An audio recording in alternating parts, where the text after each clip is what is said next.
Masa tenang akan segera dimulai dalam beberapa hari lagi. Kontestasi Pilkada tahun ini di Kota Kendari cukup terasa semaraknya. Sejak tanggal 25 September 2024, para paslon baik di pemilihan gubernur maupun di pemilihan wali kota telah gencar melaksanakan kampanye dalam bentuk berbagai kegiatan yang diharapkan mampu menyentuh masyarakat dan memberi pemahaman mengenai apa saja visi dan misi mereka. Tetapi, kriteria pemimpin seperti apa yang paling dibutuhkan oleh masyarakat Kota Kendari? Kami telah merangkum beberapa interview yang bisa Anda saksikan berikut ini. Halo, perkenalkan, nama saya Amira Julan. Saya merupakan seorang pelaku seni yang ada di Kota Kendari. Yang pasti pemimpin yang amanah, yang bisa mengeksekusi visi dan misinya selama kampanye berlangsung, dan juga yang bisa mendengarkan keluhan-keluhan masyarakat dan menyelesaikan semua permasalahan yang ada di Kota Kendari. Oke, mungkin karena Amira itu salah satu pelaku seni ya, jadi kita mungkin membahas ke pelaku seni dan juga lebih spesifik ke pemudanya.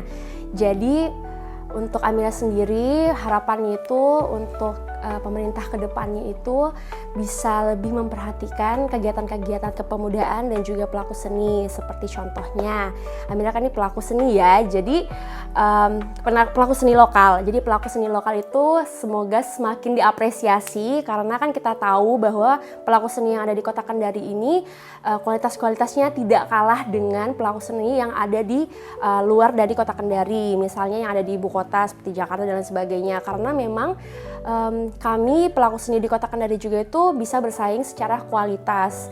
Misalnya ada event-event yang melibatkan artis-artis luar, dan kami juga mungkin bisa turut dilibatkan karena biasanya bayar mahal artis-artis luar, sedangkan pelaku seni yang ada di Kota Kendari sendiri, yang ada di lokal malah ditawar misalnya kan. Jangan seperti itu ya, mungkin bisa lebih diapresiasi lagi kami selaku pelaku seni yang ada di Kota Kendari.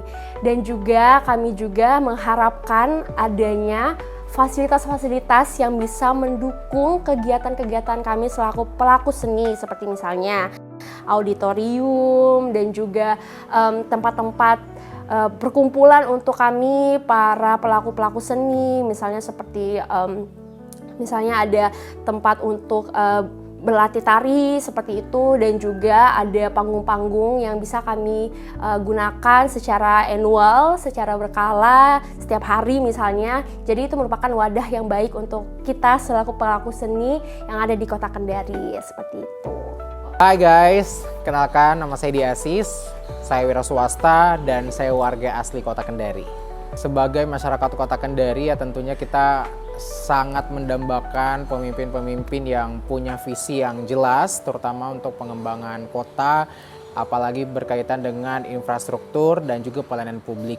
Nah, selain itu, pemimpin ideal menurut saya itu kayak dia tuh harus peka terhadap isu-isu terkini ya, baik itu berkaitan dengan isu lingkungan dan juga isu pendidikan. Apalagi kita tahu Kota Kendari ini masih banyak persoalan ya yang memang masih sangat meresahkan masyarakat. Di antaranya itu seperti banjir, terus juga pengelolaan sampah yang kurang bagus, sampai juga dengan ketersediaan air bersih yang ada di Kota Kendari.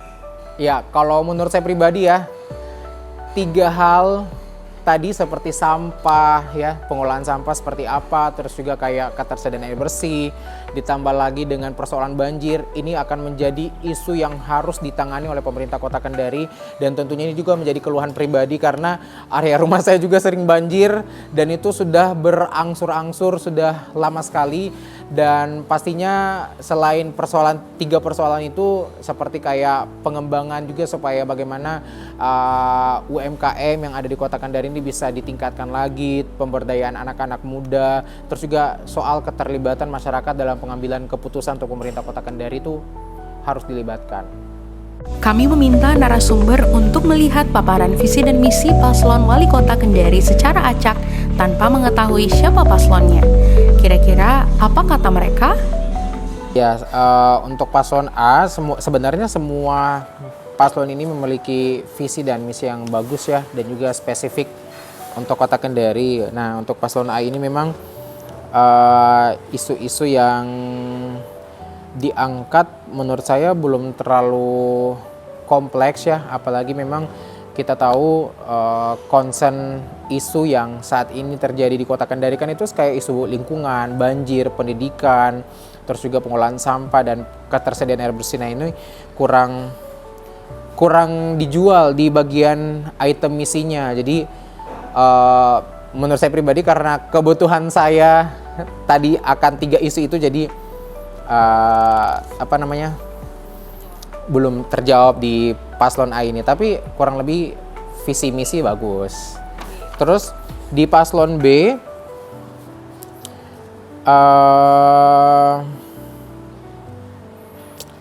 bagus juga ya, cuman dia juga tidak membahas soal yang 3 isu tadi ya. Jadi tapi ada poin yang bagus nih ya, yaitu mewujudkan tata pemerintahan yang baik dan bersih, aparatur pemerintah yang profesional, dan pelayanan publik yang berkualitas dan berbasis digital. Seperti kita tahu kan, saat ini pelayanan publik di Kendari itu terkadang kurang memuaskan kita ya. Jadi mungkin harapannya ke depannya bisa lebih baik lah seperti itu. Selanjutnya kalau di paslon C, Kota Kendari menjadi Kendari yang bagus dan baik, kota yang maju, aman, bersih demi kesejahteraan masyarakat. Oke. Terus juga ini paslon C juga keunggulannya karena dia memasukkan program, kayak ini udah ketebak deh. Program Prabowo ya, presiden kita, itu penyediaan makanan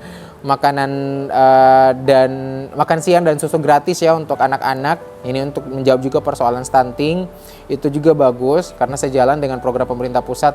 Terus juga menciptakan pemerintah yang bebas korupsi, nah itu juga menjadi keharusan.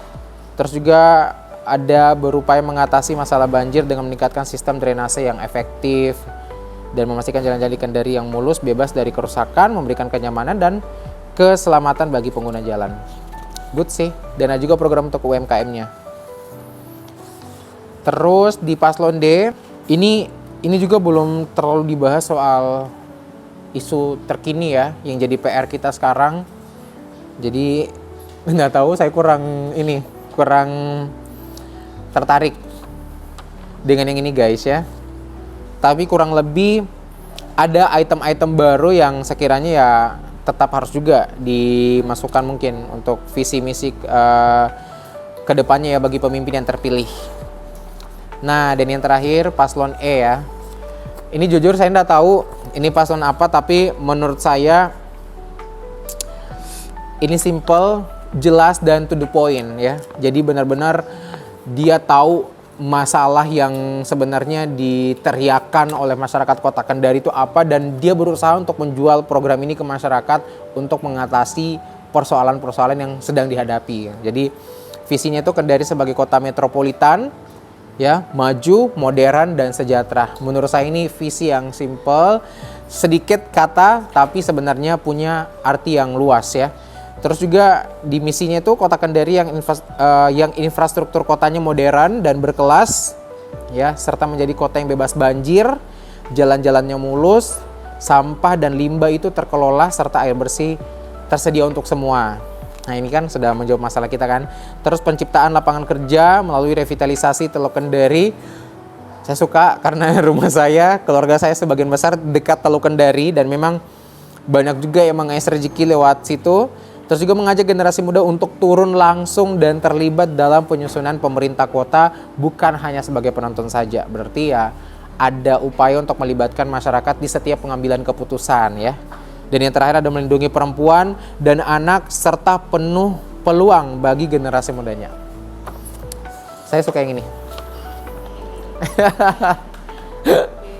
Yang pastinya harapan kita untuk Pilkada tanggal 27 November ini berjalan dengan lancar ya, semuanya sportif ya, tidak saling menghujat, terutama ini para pendukung paslon ya, tidak saling menyebarkan informasi bohong dan juga menyebarkan ujaran kebencian untuk menjatuhkan paslon. Tidak seperti itu, harus sportif, masing-masing saling menjual kualitas, dan mudah-mudahan yang nantinya terpilih, entah itu paslon 1, 2, 3, 4, dan 5 ini bisa benar-benar membawa wajah Kota Kendari ke arah yang lebih baik ya, mulai dari infrastrukturnya, mulai dari pelayanan publiknya ini bisa lebih ditingkatkan, dan tentunya bisa menjawab masalah-masalah yang ada di Kota Kendari biar masyarakat tidak teriak-teriak lagi soal banjir, soal ketersediaan air bersih, dan juga soal pengelolaan sampah. Itu sih yang paling penting, dan pastinya kolaborasi dengan para anak muda, keterlibatan masyarakat dalam pengambilan keputusan untuk kemajuan Kota Kendari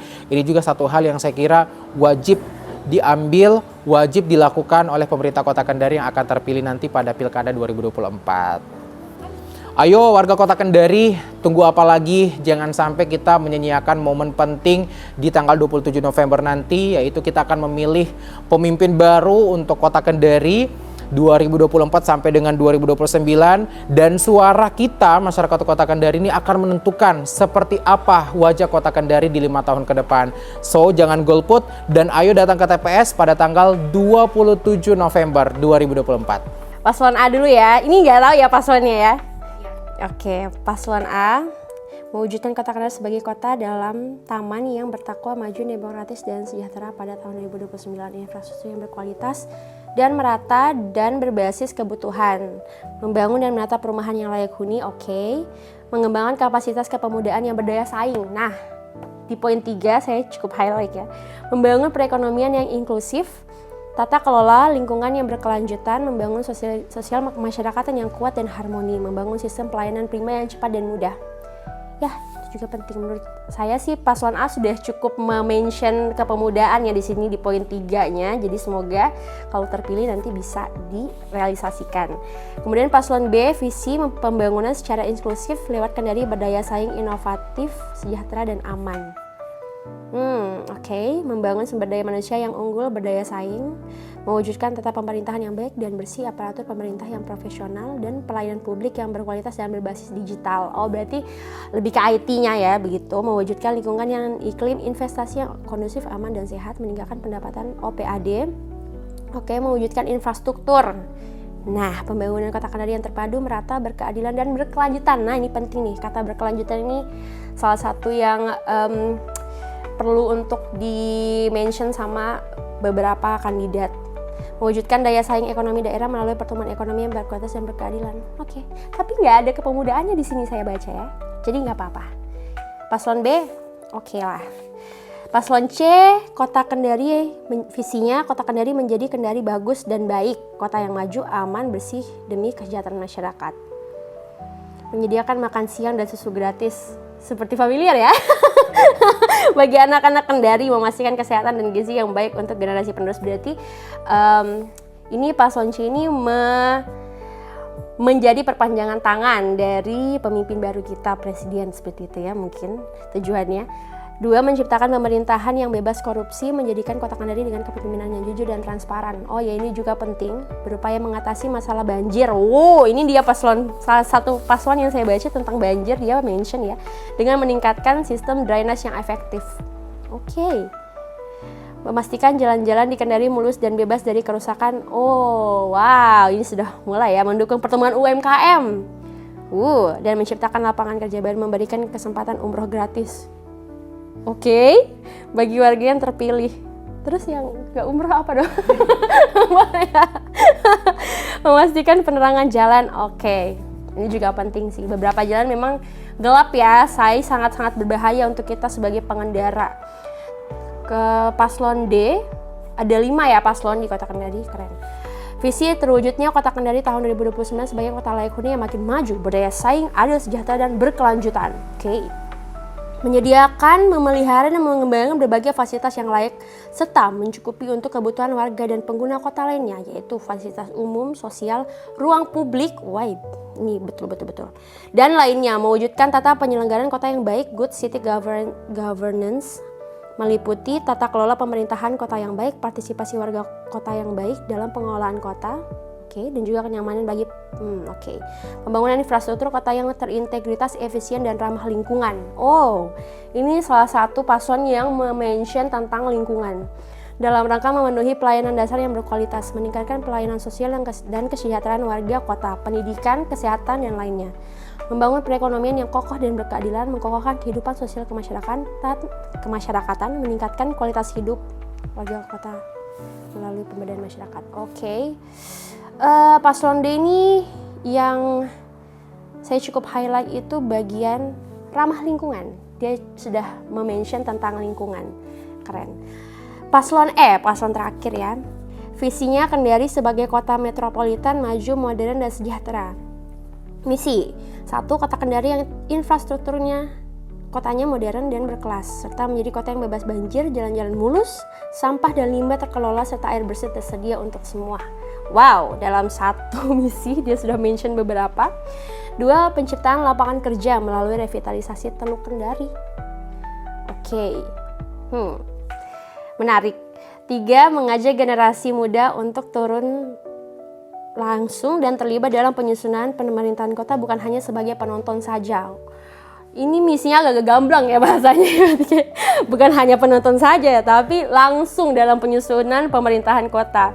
4. Melindungi perempuan dan anak serta penuh peluang bagi generasi mudanya. Ini keren ya, dia mention tentang perempuan dan anak. Keren sih. Memang beberapa paslon ini ada satu misi yang menurut Amira itu ikonik sebenarnya, karena di paslon lain ada, di paslon lain nggak ada. Cuman yang Amira rasa kurang dari semua paslonnya apa coba? Ekonomi kreatif, nggak ada yang bahas. Jadi mungkin ya bisa direalisasikan walaupun nggak masuk visi misi Bapak Ibu sekalian kandidat calon wali kota dan wakil wali kota Kota Kendari. Tapi mungkin bisa direalisasikan untuk ekonomi kreatifnya juga. Itu aja sih. Yeay! Jadi kalau kita bicara konteks kepemimpinan, Kota Kendari butuh calon wali kota yang transformatif, mampu beradaptasi dengan era globalisasi, tantangan regional, nasional, di mana era keterbukaan itu sangat cepat. Salah satu tantangan wali kota Kendari bagaimana mensinkronkan atau membangun kebijakan-kebijakan yang sustainable, berkelanjutan. Jadi contoh di era Pak Asrun, persampahan adalah kota yang Kendari menjadi kota yang paling rujukan di kota-kota lain. Tapi setelah era Pak Asrun itu tidak berlanjut.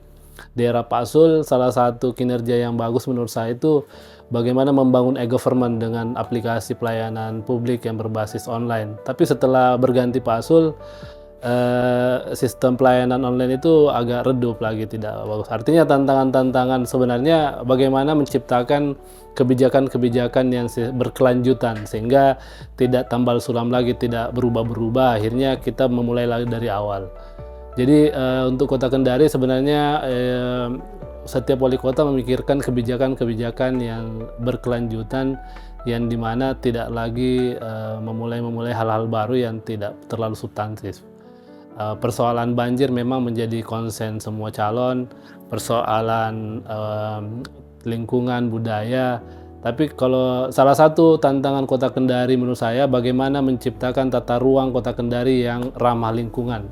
Jadi kemarin belum ada yang singgung, kemarin waktu debat TVRI. Ya, jadi hal yang paling urgen bagi saya bagaimana kebijakan-kebijakan itu bisa yang baik diberlanjutkan, yang belum diperhatikan kemudian dievaluasi, dibuat kebijakan-kebijakan yang solutif. Banjir, tata ruang, tenaga kerja, pengangguran, ketertiban, PDAM, air bersih, dan masalah pendidikan, kesehatan menjadi perhatian-perhatian yang memang harus diperhatikan secara berkelanjutan oleh setiap wali kota mendatang. Saya pikir itu yang perlu saya sampaikan. Paling mendasar sebenarnya persoalan banjir tahunan di Kota Kendari. Jadi memang banjir Kota Kendari adalah banjir tahunan di mana setiap musim hujan menjadi momok yang menakutkan di semua lingkungan masyarakat yang banjir. Target pemerintahan satu tahun ke depannya, siapapun yang terpilih dia harus punya langkah taktis bagaimana memikirkan manajemen kebencanaan banjir yang memang mengurangi atau minimal kalau bisa menghilangkan efek buruk dari banjir tahunan ini. Kemudian persoalan infrastruktur yang merata di seluruh wilayah Kota Kendari, jalan-jalan itu memang kalau saya pikir masih banyak jalan-jalan kota yang tidak terlalu menjadi perhatian wali kota sebelumnya. Kemudian infrastruktur internet yang belum merata di seluruh wilayah Kota Kendari. Masih banyak blank spot yang di daerah pinggiran Kota Kendari itu tidak terjangkau jaringan internet yang bagus. Sehingga ketika pemerataan itu sudah bagus, infrastruktur sudah bagus, mobilisasi masyarakat untuk melakukan aktivitas ekonomi, pendidikan, kesehatan itu agak lebih lancar, sehingga arus kegiatan masyarakat itu lebih lancar. Yang kemudian yang ketiga menurut saya bagaimana meningkatkan kualitas pelayanan publik. Pemerintah harus kesadaran membuat ruang-ruang pelayanan yang ramah, cepat, efisien, efektif bagi masyarakat. Saya pikir itu 3 hal yang perlu kemudian ditingkatkan ke depannya segera. Saya pikir yang secara normatif semua materi-materi calon itu sudah bagus. Cuma kemudian memang dari cara penyampaian kapasitas setiap calon itu kan berbeda-beda. Ada yang sudah menguasai, ada yang menghafal, ada yang baru membaca. Jadi dari situ sebenarnya kemampuan setiap calon wali kota memainkan gestur gaya untuk menarik perhatian. Semakin Anda percaya diri, semakin Anda menguasai materi-materi visi misi, itu akan semakin membuat daya tarik yang bagus kepada masyarakat atau pemilih. Semakin Anda baca teks atau kertas, itu akan mempengaruhi bahwa Anda belum menguasai bagaimana persoalan-persoalan yang terjadi di Kota Kendari. Itu aja. Kalau secara umum sih hampir visi misi ya enggak jauh-jauh beda lah. Pilihan wali kota Kendari dan wakil wali kota Kendari adalah momen yang sangat penting bagi masyarakat Kota Kendari. Karena kualitas pilihan saudara-saudara semua, Bapak Ibu, teman-teman akan berdampak kepada kualitas kepemimpinan Kota Kendari 5 tahun. Ketika Ibu Bapak memilih dengan kualitas yang bagus, berintegritas, bukan karena politik uang, transaksional, karena dorongan rasionalitas, hati nurani, melihat kapasitas, kemampuan setiap calon, maka yakinlah wali kota yang terpilih ke depannya pasti wali kota yang punya kualitas dan kepemimpinan yang terbaik. Karena jabatan wali kota adalah jabatan yang memang harus diemban oleh orang-orang yang punya kapasitas, kualitas, dan kapabilitas, yang punya kemampuan menyelesaikan semua persoalan masyarakat Kota Kendari. Mari kita ikut mencoblos wali kota dengan kritis, rasional, penuh tanggung jawab, jauh dari politik uang. Terima kasih.